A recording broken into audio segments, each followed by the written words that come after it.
Welcome back to another youth-centered podcast.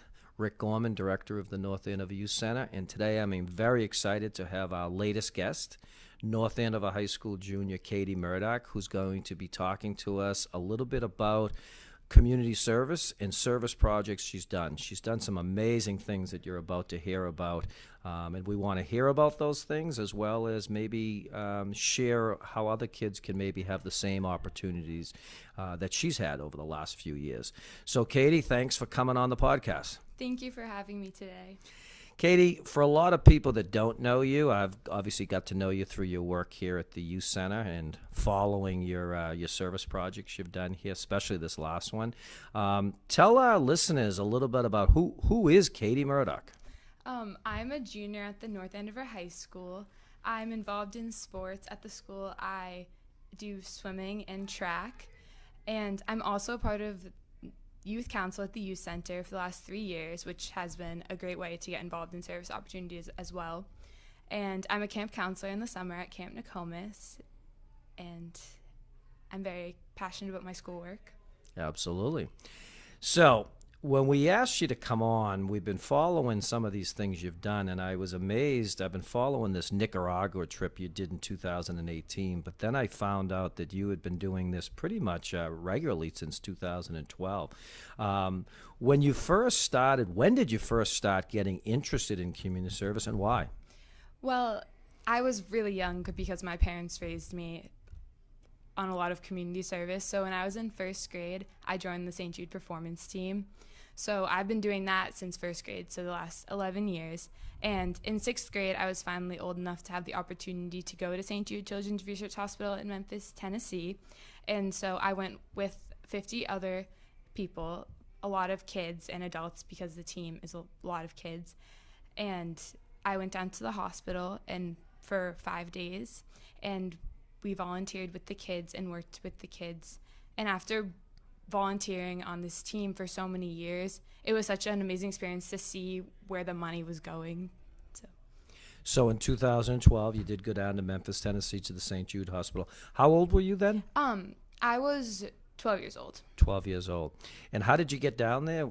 I flew. You flew down there with the group. And how many kids were down there with you? I'd say about 25. It was probably split parents and children. So it was both kids and parents. Mm-hmm.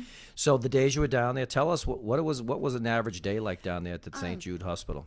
So we'd wake up and have breakfast, and we'd go to the hospital, and there are like many areas of the hospital. So there's like the Target house and places like where the kids, it's not based on like their treatment, it's based on like their living, like they have apartments and places to like have fun and hang out with other kids and families.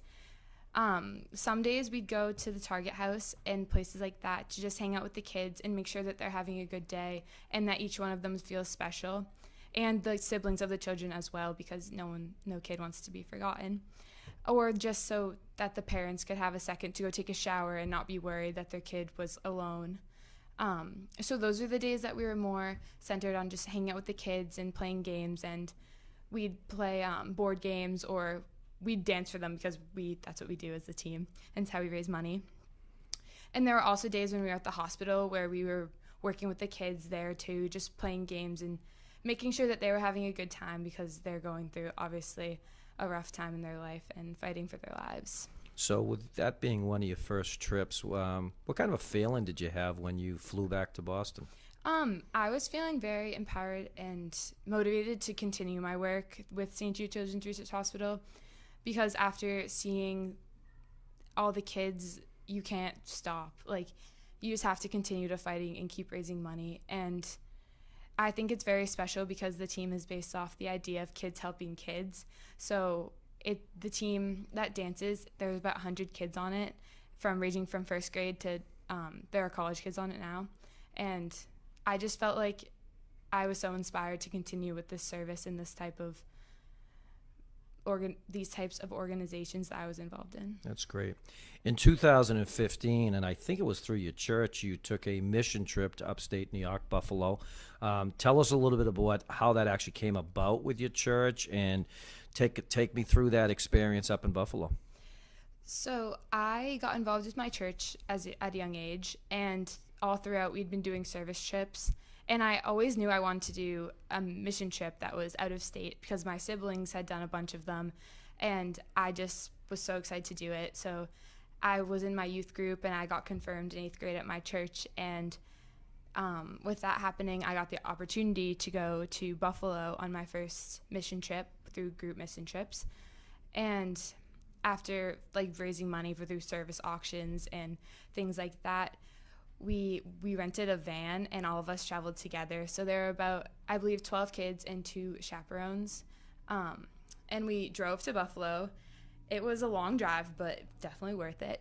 And we got there on a Sunday, and we did service Monday through Friday. So it was a week-long trip.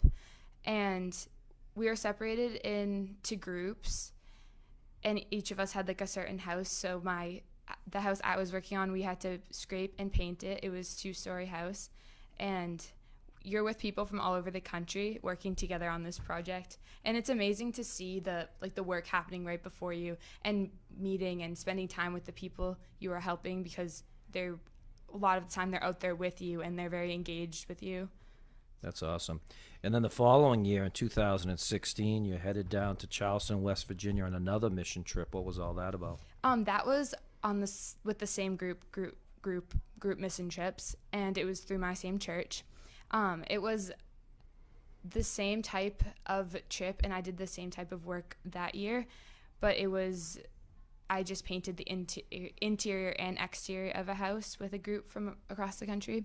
So. And then this year is actually when I first started following you. The high school had a nice Twitter site about the service learning trip that went to Nicaragua, obviously leaving the country and spending a week or so out there. How did that all come about through the high school, and then take us through that trip? Miss Morley, who leads these trips out of the country and organized them first at our high school, she saw the importance of cultural immersion and service around the world. So she started planning these trips about 4 years ago through the high school. And this year I went to Nicaragua, and it was a cultural immersion and service learning trip. So we spent our time building the foundation for a school in a local community called Aguas Agrias. And then we also spent a lot of time with the kids, and we were able to break the language barrier and spoke Spanish, which was a really amazing experience to just spend time with the kids and learn about their lives. And that was, we did that. How many kids from the high school went on that trip? I believe there were 20 about. And Ms. Morley, she teaches at the high school? Yes, she is an English teacher. She's an English teacher, great.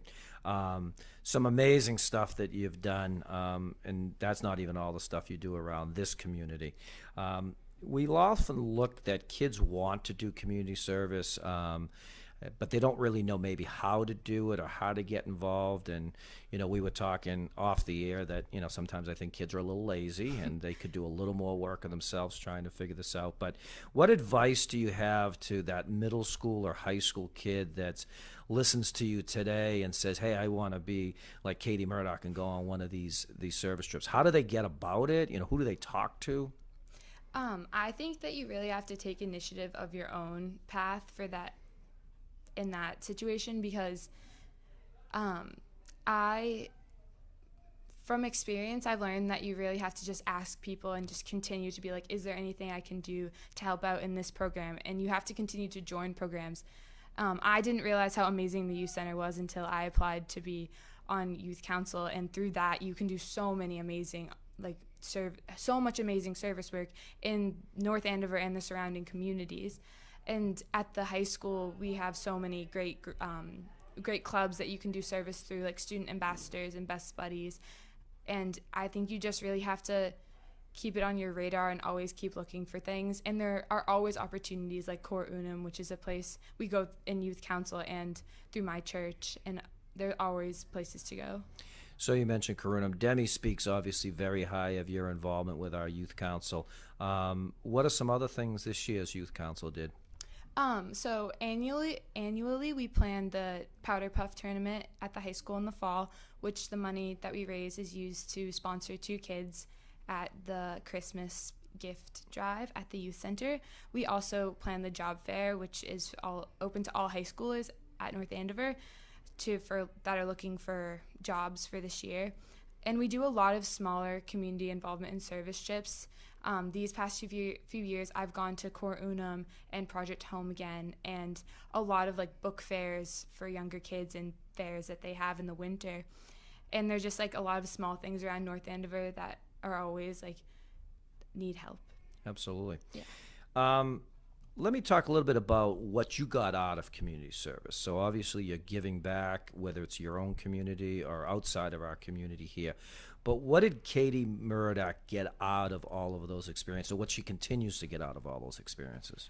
I definitely have gained a widened perspective about life out of North Andover, and that when doing this service outside North Andover, you can come back and see that it is needed here too, and there's always things to do in the community, and that just because like you never have to stop giving others, and giving others doesn't just mean like money. A lot of it is based on time, and that just donating your time and doing things like Cor Unum and Project Home Again, just by organizing and serving meals to the less fortunate, you can make a big difference here.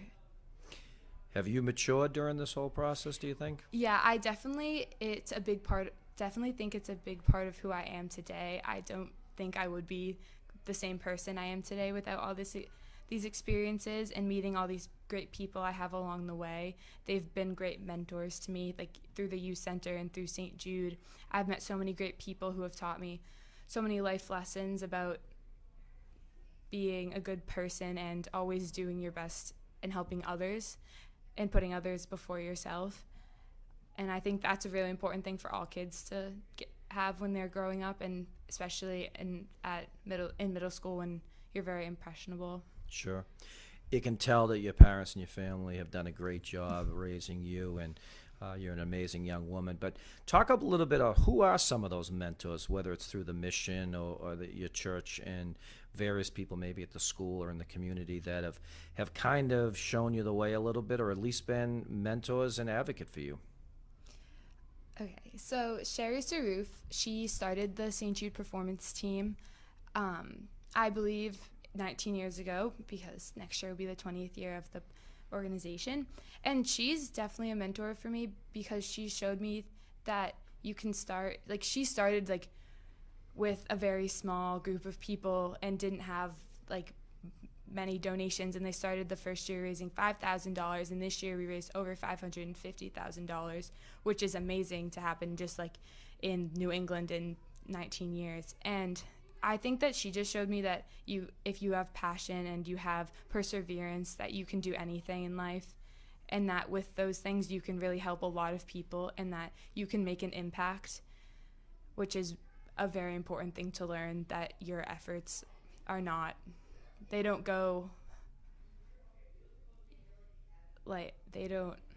not useless. Like you can do something even if it's just you who believes it, and you can make a difference, and you can encourage others to make the difference too.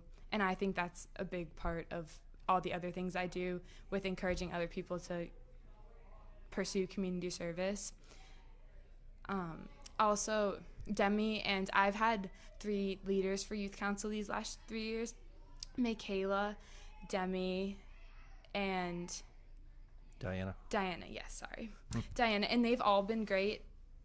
These last 2 years, I've learned different things from all of them about leadership and about organization too, just because they've always been on top of it, and they're always great with kids at the youth center and with the high schoolers in our group.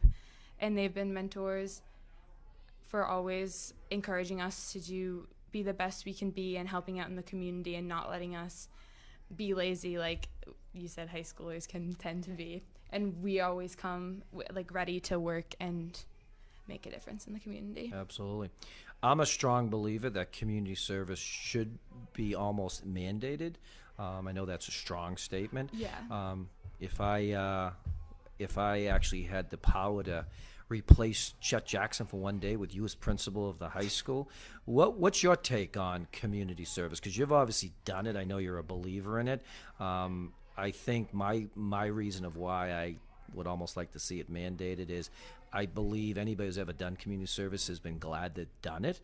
So even the ones that might be a little bit of a detractor about maybe doing it, they've really felt like it's been worth it. What's your stand on basically maybe mandating high school kids to do some kind of community service? I think that would be amazing for every single high schooler. Even if they're already involved, then that would just encourage their involvement. And I'm a part of NHS, and that, I guess you could say, mandates 15 hours per trimester, I believe. But I think that everyone should have that type of encouragement and need to fulfill their hours.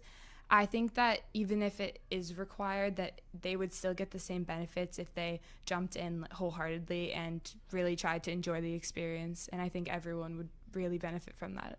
And as you said right at the beginning, there are a lot of opportunities. I know for a fact the North Andover High School has tremendous amount of community service type volunteer opportunities. You spoke highly of what we do here, and community service is a big piece of what we do here. All of our leadership programs have some community service. Our Helping Hands group is leaving tomorrow, raised $10,000 for the Relay for Life, and we'll be over there in Methuen. Youth Council, as you said, has done so much, and so most of our community service, we've actually got a middle school boys group now called Next Man Up, and they meet once a week, middle school boys, and they do a community service project in around North Andover or the Merrimack Valley. So it's great. I think that community service is really important. So today is another sad day in the country. We've had another school shooting down in Santa Fe, Texas. And, you know, sometimes we hear about all the negatives that are happening with kids in general and high school kids. And you're living proof of the real positive. I mean, your story is great. It's been amazing to actually talk to you on this. What does the future hold for Katie Murdoch? Let's fast forward maybe a number of years. Well, I plan to go to college after my senior year of high school, and I want to major in biology. Something I've always been really interested in is science and helping others. So in the future, I actually hope to combine both of those by hopefully becoming a doctor and hopefully doing a program like Doctors Without Borders, so I can continue to travel and help people in need around the world and not just in the U.S. And next year, I'm actually going on another service learning trip to Ecuador. Where are you going? Ecuador? Yeah, Ecuador and the Galapagos through the same EF tours and service trip I did this year through the high school. That's awesome. Obviously, Doctors Without Borders is one of the most amazing programs throughout the world, and all of the great things they've done. And I love reading about the stories of doctors that give their own time throughout the world on some of the saddest cases and helping out. So that's great. I want to thank you on behalf of our podcast for coming on today. I want to give you one last opportunity to maybe say something to the kids or even parents about community service. What would you say? I would say that even if you don't think you have time to build it into your schedule, there is always time for this because it is just so important and growing and learning in life and becoming the best person you can be. Well, Katie, I want to thank you for coming on our podcast. You were great. Thank you. Well, listeners, we will be back next week. We have a number of other scheduled guests up through the summer now. We've got one every week coming along, and we're trying to get them up on all of our social media platforms by Friday night, so you can check us out on our website, iTunes, Podbean, and any of our other Google Play type things that we have out there too. So I want to thank Katie once again. Always thank NACAM for helping us make this podcast a reality. Susan Martin's no longer with me. She's let me handle all the technology myself, and we haven't messed up yet, so hopefully this comes out great too. So as we finish every podcast, we always say too much passion is never enough passion.